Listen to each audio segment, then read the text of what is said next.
Hey, how's it going, YouTube? How y'all doing today? Starting yesterday, after I went and talked to the tax man a couple of days ago, I decided, last night, yesterday, I started figuring out that I got to invest a large sum of capital this year. And so starting yesterday, I figured that I'm going to feed these animals twice a day now. I'm going to double their feed. I'm going to double the amount of money that I'm budgeting for their feed, because right now I'm sitting on about an extra, I got about $10,000 left over in credit lines. And with the current situation that I'm in right now with my budget, I shouldn't be sitting on a $10,000 credit line that has zero interest. He's been castrated. Yeah, he ain't gonna do anything anymore. But yep, I'm sitting. I got about $10,000 on a credit line with 0% interest left over, and so I'm just going to double these animals' feed. Starting yesterday, I decided I'm going to double these animals' feed because these animals, their feed is tax deductible, and so as of right now, because I deducted these animals from my taxes last year, as of today, these animals, when I liquidate them, their income is going to be on my taxes this year. And so if their income is on my taxes this year, and I deducted them off my taxes last year, it's going to look like I made a large sum of money this year. And so this year I have to invest about 65 grand, about 50-70 grand into this farm, or I'm going to lose my money. I'm going to end up paying a lot of taxes.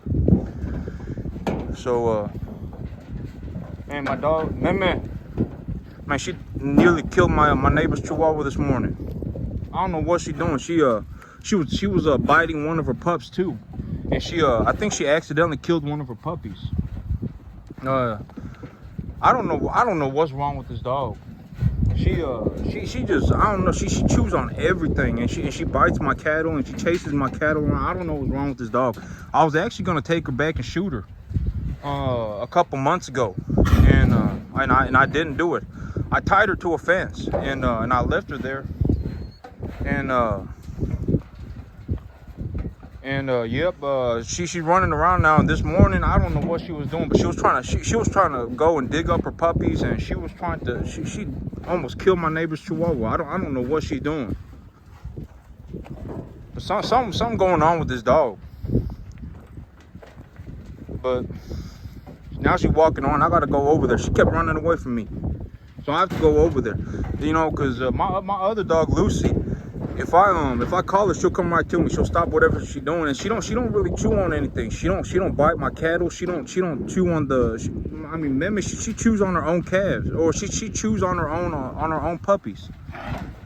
I don't know what she's doing. But I gotta go get that situated when this is done. But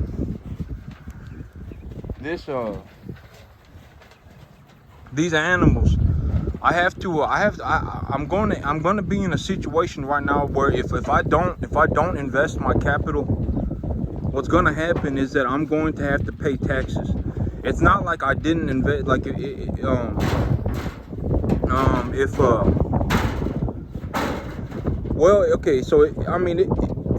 if I didn't invest capital and I could save that money, that would be great, right? I mean, that would be phenomenal. I would save the cash. But in all honesty, if I don't spend the cash, if I don't invest the cash, what'll happen is I'll lose 25% of it, because I'll get taxed. And so right now in my head, yesterday, starting by last evening, I started going back over in my head, what would I be willing to buy? Making a list of things that I would be willing to buy. And I added another thing to the list, and that is animal feed. Because when I look at my tax situation as of right now, my income situation as of right now, practically everything that I spent in terms of buying these cattle, as well as raising them, got deducted off my taxes last year.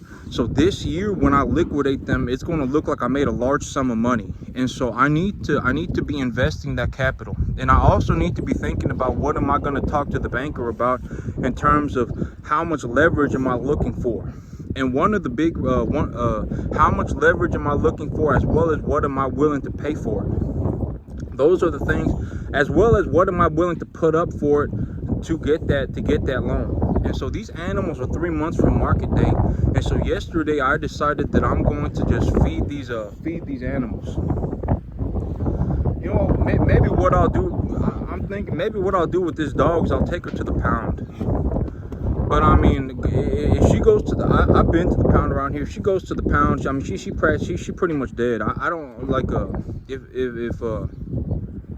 but I don't know. I actually felt bad about taking her to the pound. That's why I had her chained up to the fence, because I know that if she goes to the pound around here, I mean, it's pretty much a done deal. Yeah, there are a lot of feral dogs at the pound around here, but yeah. But another thing that I'd be willing to buy is animal feed.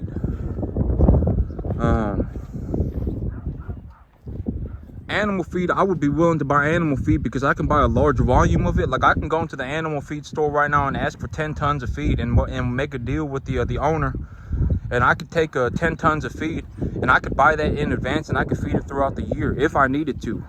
And the cool thing about feed is that I can trade cash for an investment, for an asset, and then feed it to these animals, and then immediately essentially make my money back, as well as potentially even make a positive return. When I consider that my feed right now, up until I spend, so in my mind right now, up until I invest, I'm not going to say spend because spend is the wrong word. Up until I invest $65,000 of capital into this farm this year, everything is 25% off. Because if I don't invest that $65,000 into the farm this year, I'm going to pay taxes, and the taxes are going to be about 25%. And so either I use it or I lose it. That's the name of the game this year right now. I have to invest capital into this farm. I have to take more leverage to invest into this farm, or I won't have enough capital to invest into this farm to take my income down substantially. And a large portion of that has to do because I deducted these animals as well as my expenses from last year, and I'm going to be capitalizing on them this year. I'm going to be making money on them this year after I've already deducted them from my taxes. And so in my head, I added another thing to the list of things that I would be willing to buy, and that is animal feed. And because animal feed, I can actually make a positive return on animal feed if I'm getting a 25% discount on it. And the 25% discount that I'm getting on it is because if I don't spend that money, I'll have to pay taxes on it. So if I don't, it's not like I didn't spend the money and I got to keep it. I didn't spend the money and I had to pay taxes on it. And so these animals right now, they go into market in about 3 months, and I'm just gonna I'm gonna feed them twice a day. I'm gonna give them a lot of food. These animals, they're gonna be getting a lot of food. I got the Sudan grass drilled yesterday too. Oh man, that Sudan grass, I was drilling that seed yesterday, and the moment I got started, I hit a big old rock with the middle coulter and immediately bent one of my seeding plates. So that seed drill, I got to get it fixed up. I got to get it worked on a little bit. It's supposed to dump rain tomorrow, and it's supposed to get real cold. The weather's dropping to about 45. But here's the thing: is that the forecast has changed. The forecast is saying that it's got like a 95% chance of dumping rain tomorrow. But after that, 2 days later, it's got like a 60% chance of raining every single day for like the next week. And so I had to risk it I risked it for the biscuit. I'm gonna go and get another. If I go and buy a sack of Sudan grass, sorghum Sudan grass, that'll cost me about 35 bucks. And if I need to, I'll reseed it by hand. I'll just walk over the bare spots and I'll reseed it by hand. And so I'm just gonna calculate a loss here of about $50, and I'm going to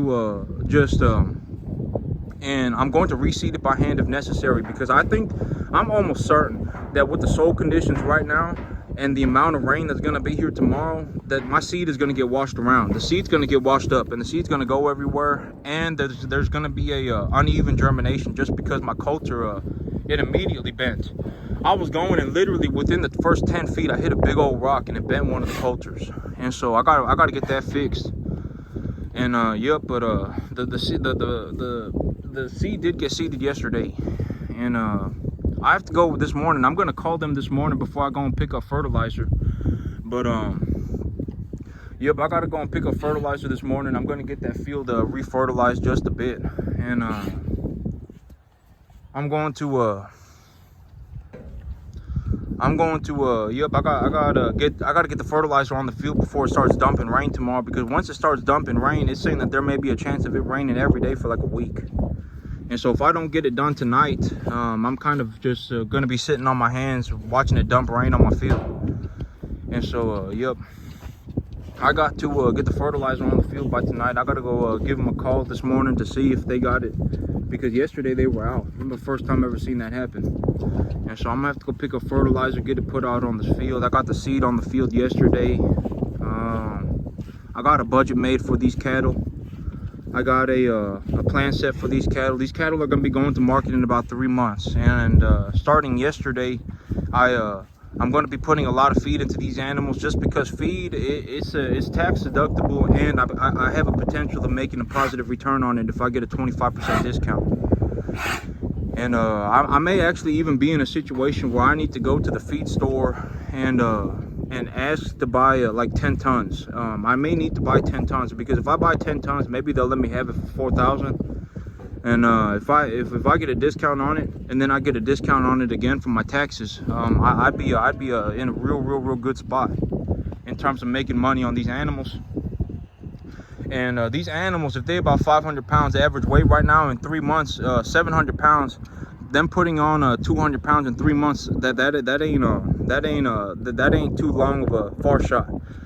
And so I'm going to be looking to get these animals up to about 700 pounds. I'm increasing the budget on what I'm spending on these animals to feed them, just because I need the tax deductions.